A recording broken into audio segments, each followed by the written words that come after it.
等了很久的雕刻机今天终于到货了。有这个神器相助，今后我就能实现拼图自由了。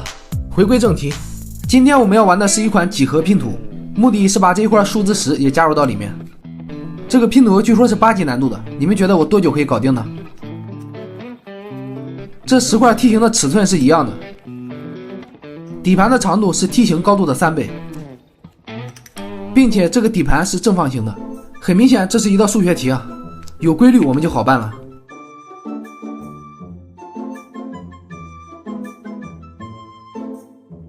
既然它和数学有关系，我们应该仔细研究一下它的尺寸。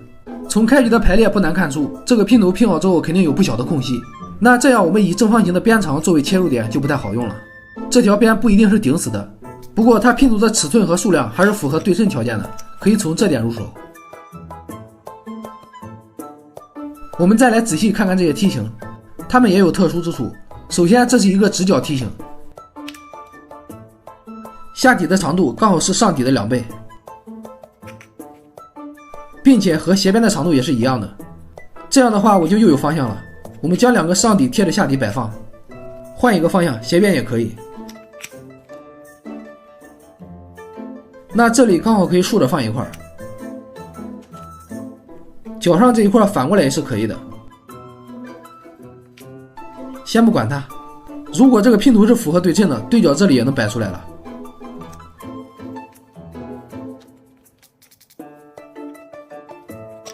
好的，这次可以了，还有最后一块也放上，搞定。非常喜欢这一类有几何特点的拼图，它们都是有规律可循的，这样的拼图拼出来才更有成就感。不知道你们有没有看出来，这款拼图其实是我手工 DIY 做出来的。木板的切割我用的是 X2O M1 激光切割机，这台机器同时具备激光雕刻、切割、刀头冷切3种功能。刚拿到机器的时候我还担心自己会不会用，没想到还不到半个小时我就已经玩上瘾了。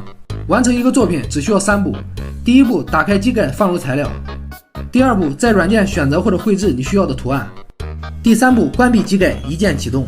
M1 的自动对焦功能对新手非常友好，小白也能轻松上手，切出来的尺寸也非常精准。像我之前玩过的立体拼图以及各种解密盒都可以用它来制作。M1 可以适配布料、木材、陶瓷、金属等20多种材料，更大程度的满足你的创造力。自研软件上有很多优秀的案例，遇到喜欢的可以直接导入使用。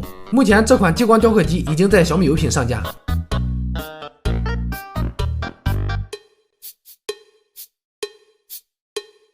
有了它，拼图的制作就简单了。梯形拼图的尺寸我是在网上找的，属于小试牛刀，后面我的原创拼图也可以排上日程了。